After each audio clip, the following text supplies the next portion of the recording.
Excretion. Excretion is actually the biological process involved in the removal of harmful metabolic waste from the body. The way this metabolic waste are removed in different organisms, it varies. In unicellular organisms, they remove these wastes by simple diffusion from their body surface into the surroundings. Whereas in multicellular organisms, the process is little bit complicated. Removal of metabolic waste is brought by kidneys, liver, skin and lungs. Lungs remove the gaseous waste. Skin removes the waste in the form of sweat. Liver has also got a significant role in the waste removal. And kidneys. Kidneys, they have a significant role in the removal of nitrogenous metabolic waste. Now, the excretory system regulates the concentration of the body fluids by removing the metabolic waste and retaining the proper amount of water, salts and minerals. Excretion in human beings is brought about by the excretory system. Human excretory system is comprised of a pair of kidney, a pair of ureters, urinary bladder and urethra. Now here you can see the location of excretory system. Kidneys, they are located in the abdominal region on either side of the backbone, behind the stomach and liver. Right kidney is placed slightly lower than the left one. Function of the kidneys are to remove the poisonous nitrogenous metabolic waste and excess of water from the blood and excrete them in the form of a yellowish liquid called as urine. Ureters, these are the excretory tubes that arise from each kidney and opens into urinary bladder. These tubes carry urine from the kidney to the urinary bladder, and urinary bladder is the place or the sac-like structure, extensible sac-like structure where the urine is stored temporarily. Urethra is a tube having an opening through which the urine is given out of the body. Now here, let's just talk about the detailed structure of the kidney. If you look into the picture itself, the kidney is basically comprised of the three major regions: outer region cortex, middle medulla and the innermost pelvis.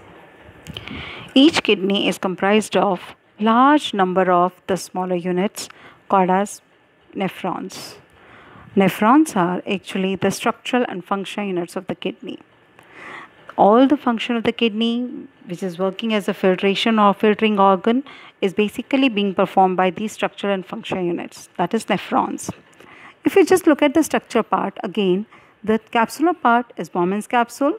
Tubular part is having the two main coiled regions, which is the first coiled region is very next to that of the Bowman's capsule, that is called as proximal convoluted tubule, and then this proximal convoluted tubule then narrows down to form a very fine U-shaped structure called as loops of Henle, and then again this loops of Henle extends to form again a convoluted region which is called as the distal convoluted tubule, and then this distal convoluted tubule ends up into the collecting duct.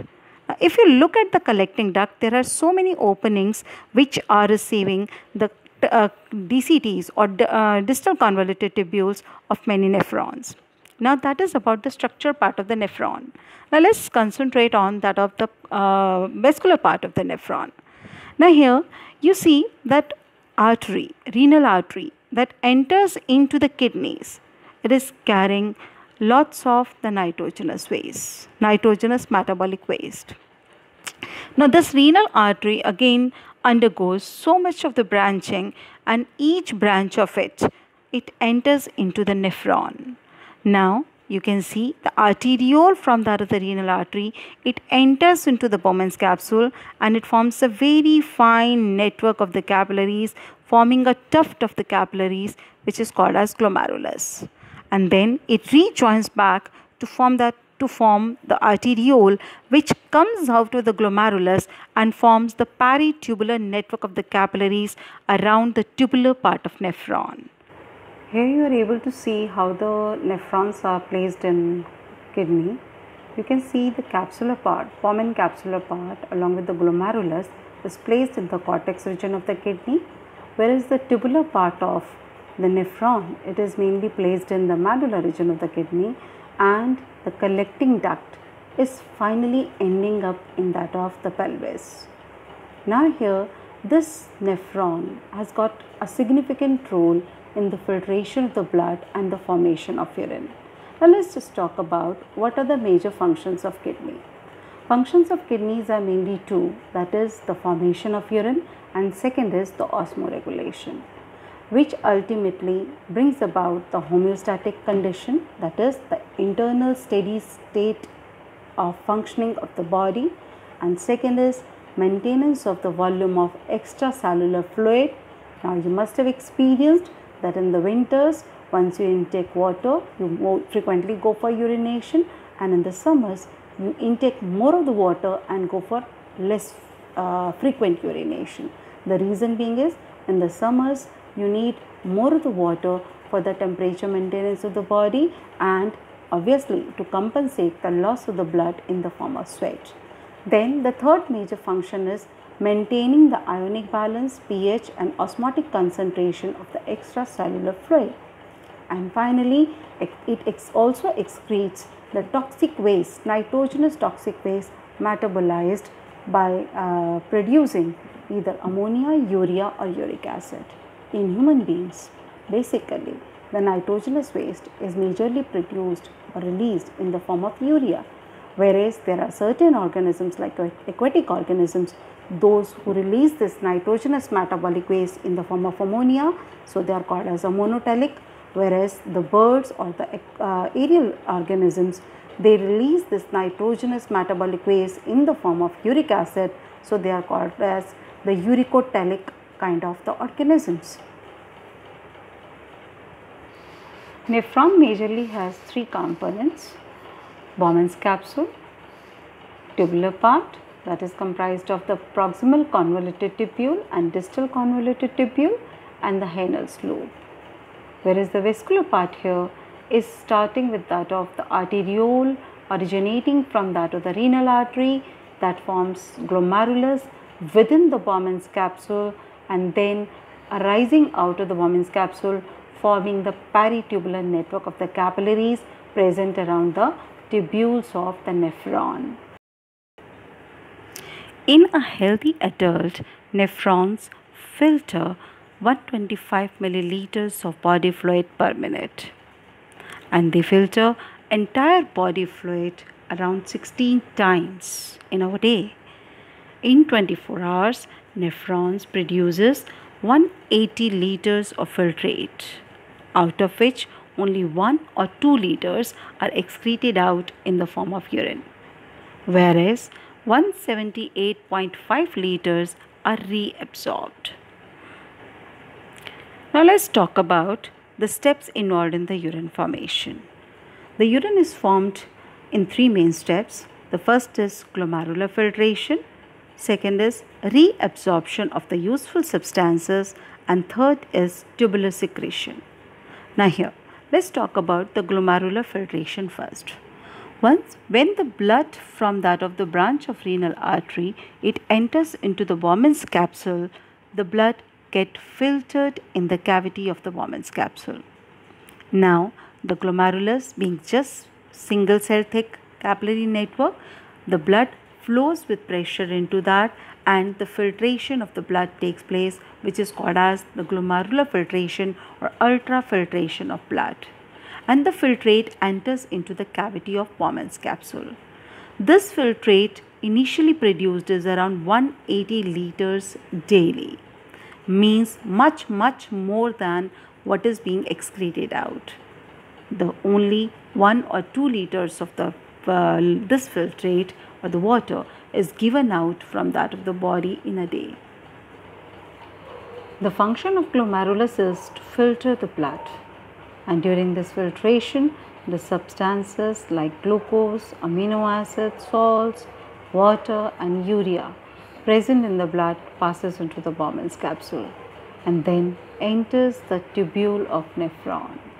So, the glomerulus, in the glomerular filtration, blood plasma is forced out of the glomerulus into the Bowman's capsule, and this pressure forces water, nitrogenous waste and certain useful substances like glucose and minerals. In the second step, that is tubular reabsorption, useful substances like glucose, all amino acids, most of the salts and most of the water is reabsorbed into the tubules through the blood capillaries surrounding the tubules. So the reabsorption part is basically carried out in the convoluted parts of the tubules, that is proximal convoluted tubule and distal convoluted tubule, where the water, glucose, sodium ions, potassium ions and calcium ions are reabsorbed. Third step in the urine formation, that is the tubular secretion, is where whatever waste material is left in the blood now, which has not been somehow got filtered into the Bowman's capsule, now that is secreted actively from that of the peritubular network of capillaries to the tubular part of nephron, so that the blood which is leaving the nephron is free from almost all the waste of that is especially the nitrogenous waste. Second major function of the kidney is osmoregulation. Osmoregulation is the regulation of water and the ionic balance in the body fluid. Water reabsorption is controlled by ADH, that is antidiuretic hormone secreted by pituitary. When water needs to be conserved, means when the water concentration in the blood is less, then ADH, antidiuretic hormone, is secreted and the reabsorption of the water takes place. As a result, the water being given out in the urine becomes lesser, means urine becomes concentrated. So the amount of water reabsorbed by the kidneys, it depends upon number one, how much excess water is there in the body, and number two, how much of the dissolved waste is there within the blood to be excreted. So these are the two major factors that decides how much water is reabsorbed in the blood. The liquid that now enters into the collecting duct has the same composition of the urine, and thus the urine formed in the nephrons now enters into the long tube, that is ureter, which connects the kidneys with the urinary bladder. Urinary bladder is a muscular organ and it is always under nervous control. Urine is now stored in the urinary bladder until the pressure of the expanded bladder leads to the urge to pass it out through urethra. Kidneys are the vital organs of the body because they remove the metabolic nitrogenous waste from the body. There are many factors like infections, injury, restricted blood flow to the kidneys may reduce the activity of the kidneys. If one kidney is non-functional, other kidney can take over the function of that. Obviously, the person has to take certain precautions throughout the life. But in case if both the kidneys are not working, then there are two only options which are left. Either the kidney transplantation, whenever the donor for the kidney is available. If that is not possible, then in that case, the only alternative which is left is of the artificial kidney. Artificial kidney is a device to remove the nitrogenous waste product from the blood through the dialysis process. Artificial kidney contains a number of tubes with a semi-permeable membrane lining suspended in a tank filled with dialyzing solution. And this dialyzing solution has same osmotic pressure as blood plasma. except that it is devoid of the nitrogenous waste, so that a continuous concentration gradient of the nitrogenous waste from that of the blood to the dialysing solution is maintained. The patient's blood is passed through these tubes, and during this passage the waste products from the blood passes into the dialysing fluid by the diffusion phenomena, and the purified blood is pumped back into the blood. For ensuring the efficient removal of the nitrogenous waste, used dialysing solution from the tank is continuously replaced with that of the fresh dialysing solution. That helps in the removal of the nitrogenous waste from the blood, and thus later on the purified blood, which is free from the nitrogenous waste, is pumped back into the patient's body. Major difference between the kidney and the artificial kidney is that in case of artificial kidney, no reabsorption takes place, whereas in the normal kidney the initial filtrate is about 180 liter daily, but the volume actually excreted is only 1 liter or 2 liter per day, and the remaining filtrate, that is around 178.5 liters, is reabsorbed in the kidney tubules. Now, that was about the excretion in human. Now, let's just talk about how does the excretion in plants takes place.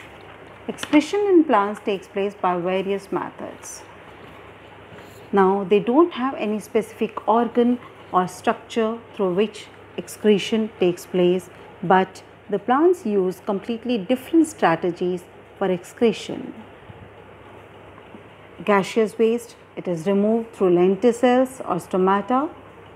The excess of water is removed through the transpiration process. Boiling of the leaves helps in removal of certain solid waste that gets accumulated in them. Some wastes are stored in cellular vacuoles, and some wastes are stored as resins and gums, especially in the old xylem. Plants also excrete some waste into the soil through the roots. So these are the various ways by which the plants get rid of the wastes. Types of the waste that are generated in plants could be solid waste like raphides